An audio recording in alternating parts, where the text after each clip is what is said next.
ইনকিলাব মঞ্চের মুখপাত্র শহীদ শরীফ ওসমান হাদিকে হত্যার ঘটনায় সরাসরি জড়িত দুই হত্যাকারী ভারতের মেঘালয়ে পুলিশের হাতে গ্রেফতার হয়েছে বলে জানিয়েছে ঢাকা মহানগর পুলিশ।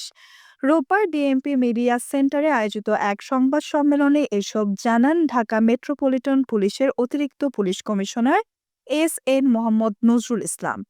এর আগে ইনকিলাব মঞ্চের মুখপাত্র শহীদ শরীফ ওসমান বিন হাদির হত্যার মূলে যারা জড়িত তাদের প্রত্যেকের নাম ঠিকানা উন্মোচন করা হবে বলে জানিয়েছে ডিএমপি কমিশনার শেখ মোহাম্মদ সাজ্জাদ আলী। শনিবার রাতে রাজধানীর শাহবাগে ইনকিলাব মঞ্চের অবস্থান কর্মসূচিতে গিয়ে তিনি এসব কথা বলেন। ডিএমপির কমিশনার বলেন, এটি একটি রহস্যজনক হত্যাকাণ্ড, এর পেছনে অনেকেই জড়িত থাকার কথা আছে।